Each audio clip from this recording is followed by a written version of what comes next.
혹시 지금 스마트폰으로 환율 한번 확인해 보셨습니까? 1470원. 불과 몇 년 전만 해도 1200원만 넘어도 나라 망하는 거 아니냐며 난리가 났었는데 이제는 1400원대가 마치 뉴노멀처럼 굳어져 버렸습니다. 그런데 더 무서운 건 이 높은 환율이 내려올 기미가 안 보인다는 겁니다. 정부가 온갖 대책을 쏟아내고 외환 보유고를 풀어서 막아보려 해도 꿈쩍도 하지 않습니다. 마치 브레이크 고장난 트럭처럼 1,500원을 향해 질주하고 있죠. 이런 상황에서 최근 국제통화기금 IMF가 한국 경제를 향해 아주 섬뜩한 경고장을 하나 날렸습니다. 한국의 달러 자산이 너무 비대하다. 외환시장이 감당할 수 있는 수준의 25배가 넘는다. 이게 무슨 뜻일까요? 쉽게 비유하자면 우리 집 욕조는 그대로인데 그 안에 덩치 큰 코끼리를 억지로 집어넣은 꼴이라는 겁니다. 코끼리가 조금만 움직여도 욕조물은 다 넘치고 심지어 욕조가 깨질 수도 있다는 경고죠.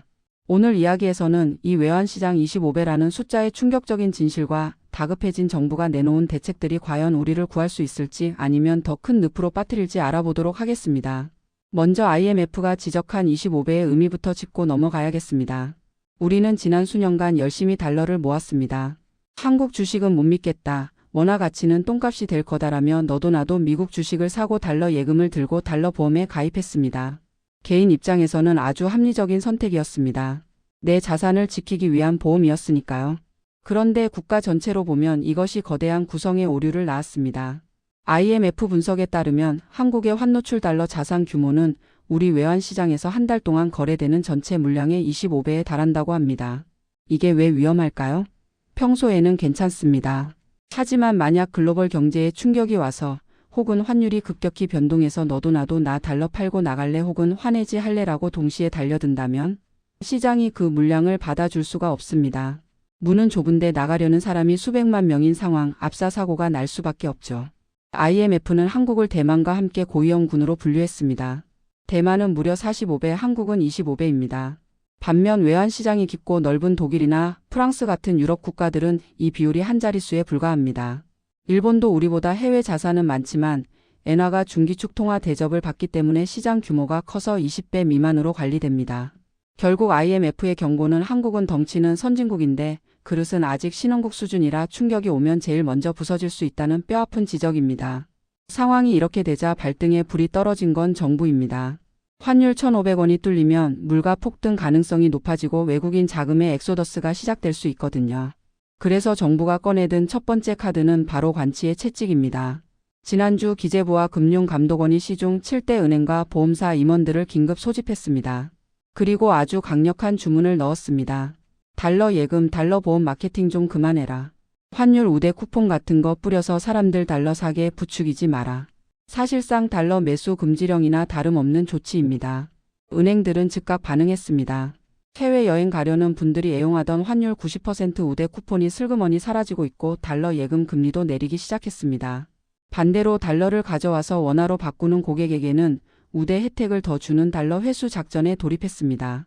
심지어 금융감독원은 1년 만에 달러 보험 소비자 경보까지 발령했습니다.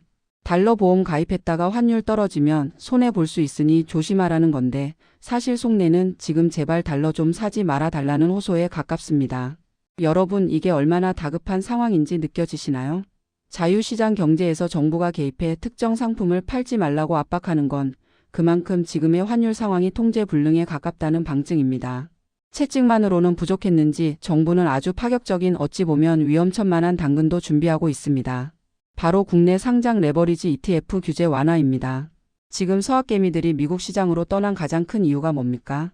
엔비디아, 테슬라 같은 우량주 때문인 것도 있지만 나스닥 지수를 3배로 추종하는 TQQQ나 반도체 지수 3배인 SOXL 같은 화끈한 상품 때문이기도 합니다. 인생 한 방을 노리는 야수의 심장을 가진 투자자들에게 하루에 30%가 왔다 갔다 하는 미국 시장은 그야말로 천국이었죠. 반면 한국은 어떻습니까? 레버리지가 2배로 꽉 막혀 있습니다. 재미가 없죠. 그래서 금융위원회가 칼을 빼들었습니다. 우리도 미국처럼 3배짜리 레버리지 상품을 허용하겠다. 삼성전자 2배, 코스피 3배 상품 만들 테니 제발 미국 가지 말고 한국으로 돌아와라.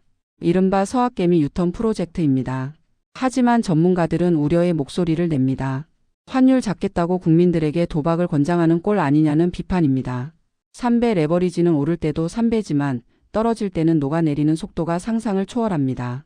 횡보장에서는 가만히 있어도 원금이 삭제되는 구조죠. 오죽하면 정부가 국민들의 투기 심리를 이용해서라도 달러 유출을 막아보려 할까요?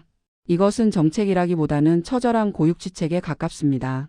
그런데 여러분, 정부가 이렇게 삼배 상품 만들어주고 달러 마케팅 못하게 하면 떠나간 서학개미들이 돌아올까요? 저는 회의적입니다. 왜냐하면 개미들이 한국을 떠난 진짜 이유는 따로 있기 때문입니다. 첫째는 세금입니다.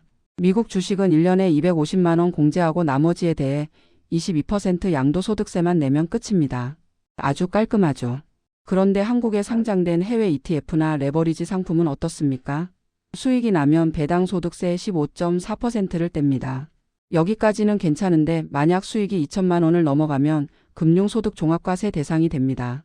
내 월급이랑 합쳐서 최고 49.5%까지 세금을 뜯길 수 있습니다. 큰손 투자자일수록 한국 시장에서 주식을 할 이유가 없는 구조입니다. 둘째는 시장에 대한 불신입니다. 주주 환원도 안 하고 툭하면 횡령 배임 사건 터지고 물적 분할해서 주가 떨어뜨리는 한국 시장에 질려서 떠난 겁니다. 단순히 레버리지 배율이 낮아서 떠난 게 아니라는 말입니다. 정부는 삼배 상품 만들어줄게라고 유혹하지만 투자자들은 세금 구조와 기업 지배 구조부터 고쳐라라고 냉소하고 있습니다. 이 근본적인 간극이 메워지지 않는 한 환율 방어를 위한 정부의 레버리지 카드는 공허한 메아리가 될 가능성이 큽니다. 거시 경제 이야기는 잠시 접어두고 우리 이웃의 이야기를 해보겠습니다. 제 지인 중에 미국에 아들을 유학 보낸 기러기 아빠 박 부장님이 계십니다. 2년 전만 해도 환율 1,200원대에 송금하며 힘들어도 버틸만 하다고 했습니다. 그런데 지금 환율 1,470원. 똑같이 3,000달러를 보내는데 예전엔 360만 원이면 됐던 돈이 이제는 440만 원이 듭니다. 매달 앉은 자리에서 80만 원이 더 나가는 겁니다. 연봉은 동결인데 숨만 쉬어도 월급의 20%가 증발하는 공포. 박 부장님은 요즘 점심값을 아끼려고 편의점 도시락을 드십니다. 정부가 은행 팔 비틀어서 환율 잡는다는데 내 송금 환율은 왜 안 떨어지냐며 한숨을 쉬십니다. 반면 강남의 자산가 최 여사님은 여유롭습니다. 이미 1,200원대의 달러 예금에 수십억을 넣어놨거든요. 정부가 달러 예금 금리를 낮춘다고요? 상관없어. 금리 몇 푼보다 환차익이 훨씬 큰데 뭐하러 빼? 라며 요지부동입니다. 이처럼 고환율의 고통은 서민과 실수요자에게 가장 가혹하게 다가오고 자산가들에게는 오히려 기회가 되는 양극화의 비극을 만들고 있습니다. 오늘 우리는 IMF의 경고와 정부의 다급한 환율 방어 대책들을 살펴봤습니다. 정부의 메시지는 명확합니다. 지금 달러 사지 마라. 위험하다.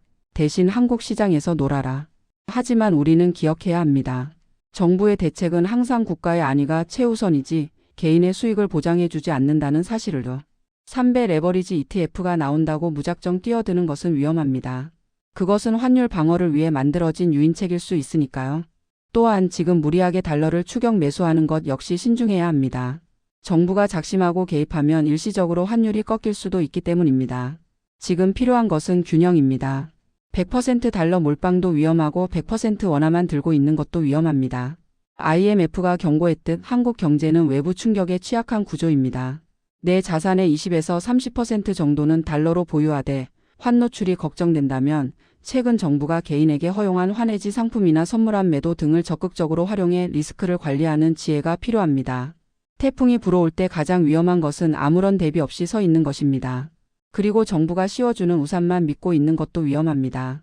각자가 튼튼한 우비를 챙겨 입어야 할 때입니다. 오늘 이야기는 여기까지입니다. 여러분의 소중한 자산이 거친 파도 속에서도 안전하기를 기원합니다. 감사합니다.